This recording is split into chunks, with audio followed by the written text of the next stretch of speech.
یوں جرمنی اور فرانس کے بادشاہ نے یروشلم کے بادشاہ بالڈون کے ساتھ مل کر اپنے لشکریوں کو استوار کرنے کے ساتھ ساتھ ان کی تربیت کا کام بھی شروع کر دیا اور ارادہ کر لیا کہ تینوں قوتیں متحد ہو کر مسلمانوں کے خلاف حرکت میں آئیں گی اور سب سے پہلے دمشق پر حملہ کیا جائے گا اور دمشق پر قبضہ کرنے کے بعد آس پاس کے مسلمان شہروں اور علاقوں کو اپنا ہدف بنایا جائے گا۔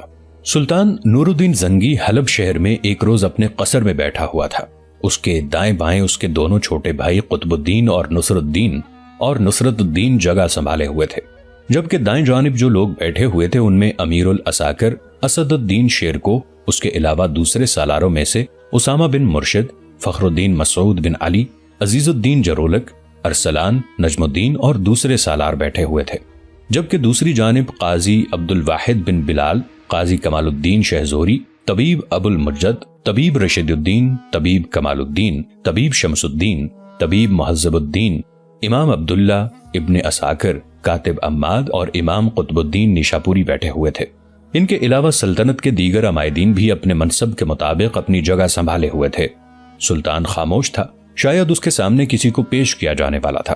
سلطان نور الدین انتہائی موزوں اندام اور خوش چہرہ تھا، رنگ سرخ و سفید، آنکھیں بڑی بڑی سیاہ گہری تھی، سر بڑا، چہرہ کتابی اور پیشانی کشادہ تھی۔ قد کاٹ میں سلطان خوب لمبا تھا اور جسم بھرا ہوا تھا، داڑھی کے بال کم تھے، اس کی آنکھوں سے عقل و فراست اور دانشمندی نمایاں تھی۔ چہرہ باروب ہونے کے ساتھ ساتھ آنکھوں سے ایک ہیبت ٹپکتی تھی۔ تھوڑی دیر بعد ایک چوبدار ایک شخص کو لے کر سلطان کے پاس حاضر ہوا۔ سلطان اسے مخاطب کر کے کچھ کہنا ہی چاہتا تھا کہ آنے والا شخص جو الربا کی طرف سے مجدد الدین کا بھیجا ہوا تھا، اس نے قونیا کے سلطان کے ہاتھوں جرمن اور فرانسیسیوں کا بدترین نقصان، پھر الربا سے دور صلیبیوں کے ایک لشکر کی مجدد الدین اور خلتق کے ہاتھوں بدترین شکست، اور پھر فرانسیسی اور جرمن صلیبیوں کے انطاکیہ اور یروشلم کی طرف جانے کی ساری تفصیل کہہ دی تھی۔ جب تک آنے والا وہ مخبر بولتا رہا، سلطان دھیرے دھیرے مسکراتا رہا۔ سلطان کے سامنے قریب بیٹھے اسد الدین شیرکوہ کے چہرے پر بھی بڑی پرسکون مسکراہٹ تھی۔ آنے والا قاصد جب خاموش ہوا تو بڑی پرسکون آواز میں سلطان نے شیرکوہ کو مخاطب کیا۔ شیرکوہ، یہ قاصد ہمارے لیے ایک اچھی اور دل فضا خبر لے کر آیا ہے۔ پہلی بات یہ ہے کہ اسے اچھے انعام سے نوازو، دوسری یہ کہ اسے ہی پیغام دے کر مجدد الدین کی طرف بھیجو۔ اسے میری طرف سے یہ پیغام بھجواؤ کہ اگر وہ یہ خیال کرتا ہے کہ صلیبی اب یروشلم کی طرف چلے گئے ہیں اور الربا کے آس پاس اس وقت صلیبیوں کی طرف سے کوئی خطرہ نہیں، تو وہ فوراً اپنے لشکر کو لے کر حلب آ جائیں۔ تاہم الربا میں اس وقت ہمارا جو لشکر ہے، اس کے سالار کو تاکید کر رہا ہے کہ وہ سرحدوں تک اپنے نقیب پھیلا کر رکھے، اور جو ہی صلیبیوں کی طرف سے کوئی خطرہ محسوس کرے، فوراً نامہ بر کبوتروں کے ذریعے ہمیں اس کی اطلاع کرے۔ کبوتروں سے نامہ بر کا کام لینا گو عہد اسلامی میں عباسی اور سلجوقی سلطانوں کے ادوار میں محدود پیمانے پر شروع ہو چکا تھا، لیکن سلطان نور الدین پہلا مسلمان فرمانروا ہے جس نے نامہ بر کبوتروں سے نہایت وسیع پیمانے پر کام لیا۔ نامہ بر کبوتروں کے ذریعے مراسلت کا آغاز کب ہوا، اس کے متعلق مختلف روایتیں ہیں۔ بعض مورخین کا بیان ہے کہ اس سے پہلے قدیم مصر میں کبوتروں کے ذریعے مراسلت کا طریقہ ایجاد ہوا۔ کچھ دوسرے مورخین کا خیال ہے کہ کبوتروں کے ذریعے پیغام رسانی کا سہرا قدیم یونانیوں اور رومیوں کے سر ہے۔ اس مقصد کے لیے کبوتروں کو خاص طور پر سدھایا جاتا تھا اور پھر ضرورت کے وقت کسی سدھائے ہوئے کبوتر کے گلے میں خط لکھ کر باندھ دیا جاتا تھا اور اسے منزل مقصود کی طرف اڑا دیا جاتا تھا۔ انہی نامہ بر کبوتروں کے ذریعے سلطان نور الدین زنگی نے یورپی حملہ آوروں کے حملے کا نہایت مؤثر طریقے سے سدباب کیا تھا۔ کبوتروں سے کام لینے کے لیے سلطان نور الدین نے اپنی وسیع قلمرو میں جا بجا چوکیاں قائم کی تھیں اور ہر ایک چوکی پر وقائے نویس مقرر کیے تھے جو نواحی علاقوں کی خبریں سلطان کو پہنچانے کے ذمہ دار تھے۔ ان چوکیوں سے متصل اونچے اونچے مینار تعمیر کیے گئے تھے تاکہ نامہ بر کبوتر چوکی شناخت کر کے ان میناروں پر اتر سکیں۔ سلطان نور الدین کے حکم سے کبوتروں کے ذریعے خبر رسانی کا طریقہ یہ تھا کہ خبر نویس کسی اہم اور فوری واقعے کی اطلاع ورقۃ طائر پر قلم بند کرتا تھا۔ ورقۃ طائر ایک خاص قسم کا کاغذ تھا جو پانی میں بھیگ کر خراب نہ ہوتا تھا۔ اس کاغذ پر خبریں نہایت اختصار کے ساتھ قلم بند کی جاتی تھیں اور اس میں کوئی حاشیہ نہیں چھوڑا جاتا تھا۔ تحریر کے آغاز میں بسم اللہ لکھنے کی بجائے اس کے ہندسوں کا لفظ استعمال کیا جاتا تھا۔ مکتوب علیہ کے لیے کسی قسم کے القاب اور تعریفی جملے نہ لکھے جاتے تھے، البتہ خط کے آخر میں حسبنا اللہ و نعم الوکیل لکھ دیا جاتا تھا۔ ان نامہ بر کبوتروں کی رفتار معتدل موسم میں 41 میل فی گھنٹہ کے لگ بھگ ہوا کرتی تھی، اور اگر ہوا کی سمت پرواز کی طرف چل رہی ہو تو بعض کبوتر